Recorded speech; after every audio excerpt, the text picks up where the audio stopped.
Oi, pessoal, tudo bem? Aqui quem fala é a professora Fernanda Gomes e sejam bem-vindos ao nosso canal. Hoje nós vamos começar nossas aulas de concordância verbal. A aula de hoje é a primeira aula, eu espero muito que vocês gostem. É claro que eu vou ter que dividir esta aula de concordância verbal em várias partes, porque é uma matéria muito extensa e cheia de exceções, mas eu espero que vocês fiquem nesta e nas outras para que a gente possa perder o medo aí da língua portuguesa. A gente vai começar com a concordância verbal e a primeira regrinha, que é a regra de hoje, regra geral do sujeito simples. Como que é a concordância verbal do sujeito simples? A gente sabe que concordância verbal, o sujeito, ele sempre concorda com o verbo em número e pessoa. Então, se o meu verbo está no plural, é porque há um sujeito no plural para este verbo. Por outro lado, se o meu sujeito é singular, verbo no singular. Então, esta é uma regra óbvia que muitos de vocês, claro que já sabem, mas existem algumas pegadinhas que acontecem na hora da prova. Por exemplo, a falta de alimentos. A falta de alimentos no mercado deixa muitas pessoas preocupadas. Vamos pegar essa frase aqui de exemplo e vamos pensar o seguinte: qual que é o sujeito desse deixa? O que deixa as pessoas preocupadas? A falta de alimentos. O sujeito está aqui, no mercado não entra porque é um adjunto adverbial de lugar. E vejam bem, eu estou no meu sujeito e o núcleo desse sujeito é o substantivo falta. Ele é o núcleo. Por que o núcleo não é alimentos? O núcleo do sujeito tem que ser um substantivo, e é certo que também alimentos é um substantivo, mas observem esta palavrinha aqui. Essa palavrinha é uma preposição, e depois de preposição eu não tenho núcleo. Depois de preposição não tem núcleo. Então, o núcleo do meu sujeito é falta. Eu tenho aqui o meu sujeito simples. E o verbo vai combinar com este núcleo no singular, porque ele está no singular. Então, é comum que os gramáticos, as pessoas que preparam provas, eles colocam assim, um sujeito grande, né?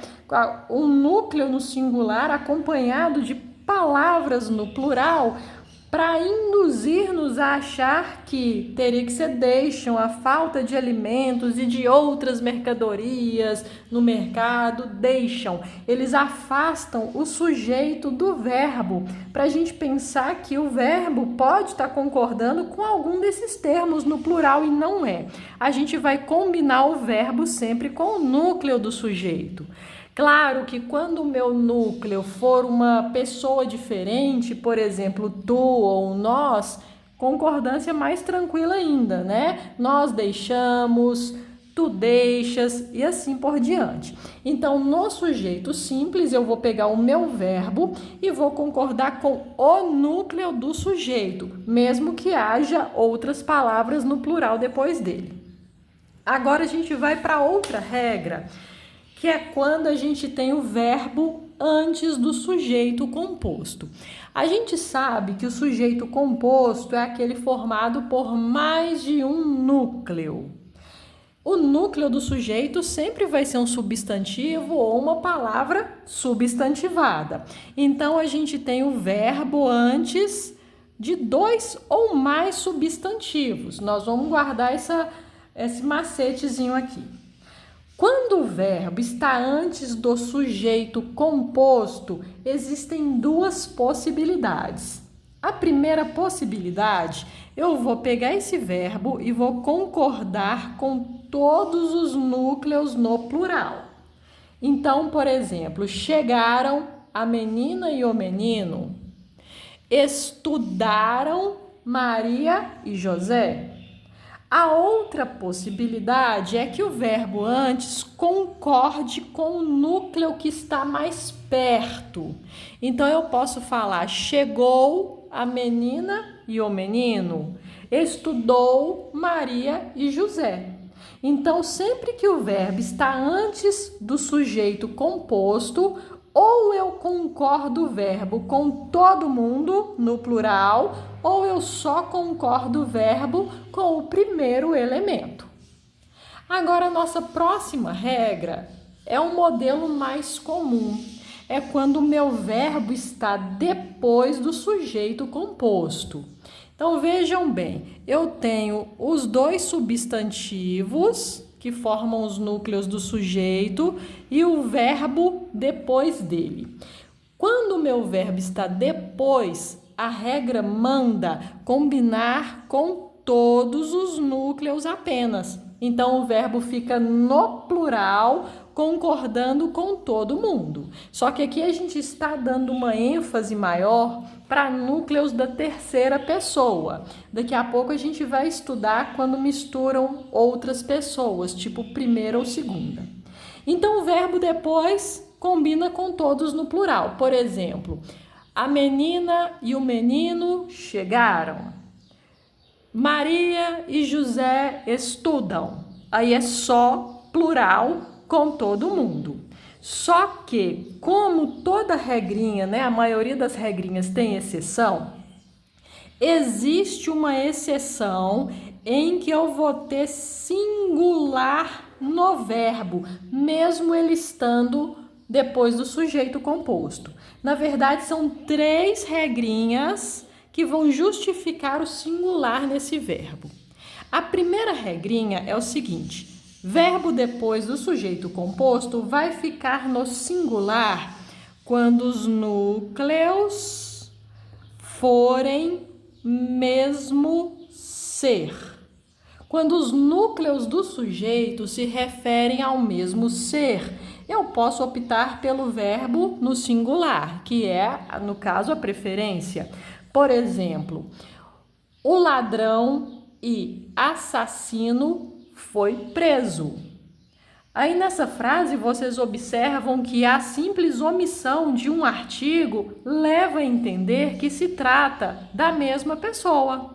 O ladrão e assassino foi preso. Se eu colocasse 2 artigos, seriam realmente 2 pessoas. Aí a gente entende na frase que se trata do mesmo ser. Vou deixar o verbo no singular. Próxima exceção em que eu vou deixar o verbo no singular é essa aqui, ó. Sinônimos. A gente costuma falar que no português não existem sinônimos perfeitos, né? O que existe é uma relação de sinonímia entre as palavras, entre os núcleos. Então, se os meus núcleos tiverem essa relação de sinonímia, nós vamos optar por deixar o verbo no singular. Por exemplo, a decência e a honestidade ainda reinava. Verbo no singular, porque os núcleos têm essa relação aí de sinônimos. E por fim, a terceira exceção. Quando eu tenho núcleos em gradação. Se eu tenho núcleos formando uma sequência gradativa, a gente vai deixar o verbo no singular. Por exemplo, uma ânsia, uma angústia, uma aflição tomou conta da minha alma. Eu deixei o tomou no singular porque no meu sujeito eu enumerei elementos em ordem crescente, né? Que é uma gradação ascendente. Então, a gente deixou no singular. Agora, quem achou complicado essas exceções, não precisa preocupar porque elas não aparecem muito em prova. O que eles cobram mais são as regras gerais nesta parte aqui. eles vão dar outros casinhos particulares mais acentuados que a gente ainda vai aprender. Então, agora vamos para uma próxima regrinha. Agora a gente vai ver o sujeito composto com pessoas diferentes. A gente viu o sujeito composto, a concordância do verbo, só que agora a gente vai misturar primeira pessoa, segunda e terceira. Então, como que vai ficar? Vamos relembrar das regrinhas que a gente viu anteriormente. Se o meu verbo está antes dos dois substantivos, ou seja, dos dois núcleos, ele vai combinar com o primeiro núcleo ou com todos no plural. A gente tem a concordância atrativa ou a concordância que a gente chama de lógica ou gramatical aqui. Agora, se o meu verbo está depois, pela regra geral, salvo as exceções, nós vamos deixar esse verbo aqui somente no plural. Mas, quando eu tenho neste sujeito pessoas diferentes, o verbo vai para o plural na pessoa de preferência. E como eu sei qual é a pessoa de preferência? Vamos fazer aqui uma piramidezinha seguindo a ordem da preferência. Aqui no topo da pirâmide, que é a preferência máxima, né? Eu tenho a primeira pessoa, que é o eu ou nós. A primeira pessoa, seja ela do plural ou do singular, ela é a mais importante de todas as outras. Então, se ela aparecer, o verbo vai combinar com ela. Vamos pegar um exemplo aqui. Eu e José, aqui está o verbo.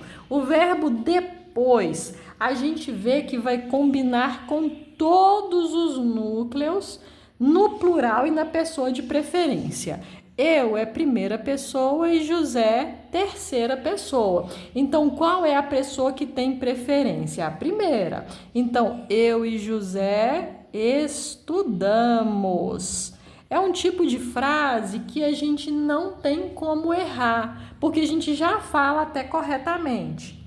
Agora, se eu colocar esse verbo antes do sujeito composto, eu já tenho outra opção. Ou eu digo, estudamos eu e José, porque eu estou combinando com todos no plural e na pessoa de preferência, ou eu concordo apenas com a primeira pessoa, que é possível quando o meu verbo antecipa. Então, eu posso colocar estudei eu e José. Então, tanto faz. Agora, vamos continuar a nossa pirâmide aqui. Eu tenho segunda e terceira pessoa, mas a gente vai fazer uma divisão diferente. Eu vou repartir a pirâmide no meio e vou colocar a segunda e a terceira em pé de igualdade. Por quê? Porque a concordância entre segunda e terceira é facultativa. Tanto faz eu concordar o verbo no plural com a segunda, que é tu ou vós, ou eu concordo o verbo no plural com a terceira pessoa, ele, ela, eles ou elas. Então, vamos ver se eu tiver apenas segunda e terceira pessoa, como que fica. Vamos colocar aqui tu e José, tá aqui o meu verbo. O verbo vai ficar no plural e na pessoa de preferência. Como eu tenho segunda e terceira pessoa, aqui é facultativo. Ou eu coloco no plural com a segunda, ou eu coloco no plural com a terceira. Então, tu e José estudastes. Aqui eu tô como se fosse vós, que é a segunda pessoa do plural. Ou tu e José estudaram, que é a terceira pessoa do plural. É facultativo. Mesmo quando uma regra tipo essa seja facultativa, nós temos que saber que as duas formas são aceitas, porque existem questões que perguntam justamente isso.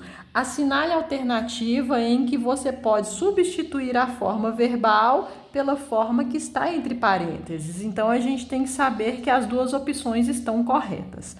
Agora, se eu pego este verbo e coloco aqui na frente, eu terei 3 opções. Como assim 3 opções? Eu posso colocar estudastes, combinando com os dois na segunda. Eu posso colocar estudaram, combinando com os dois na terceira, ou eu posso concordar apenas com o primeiro núcleo citado, que é a concordância atrativa. Então, eu coloco estudaste, tu e José. Então, o verbo antes aqui, ele vai admitir as 3 colocações. Estudaste, tu e José, estudastes, tu e José, ou estudaram tu e José. Agora, é claro que se aparecerem as 3 pessoas aqui no sujeito, verbo estando depois, só a primeira do plural. Verbo estando antes, concordo com todos na pessoa da preferência ou só com a primeira. Cuidado com uma coisa. Vamos supor que no lugar de José eu colocaria teu primo. Muita gente olha para esse teu e já vai julgando que isso aqui é uma segunda pessoa. Mas quando acontecer coisas assim no núcleo, a gente vai ignorar esse teu, porque eu estou olhando o núcleo primo, que é um núcleo da terceira pessoa. Então, se tiver teu primo, vossos colegas, tua amiga, esquece esses pronomes acompanhantes, porque eles não vão ditar a pessoa do núcleo. O núcleo do sujeito é o meu substantivo, correto? Bom, pessoal, essas aqui são as regras gerais para que a gente inicie aqui nossas aulas. Sairão mais aulas aqui no canal, porque eu quero dar bem detalhado, com todas as exceções possíveis, para que a concordância verbal deixe de ser um bloqueio para vocês.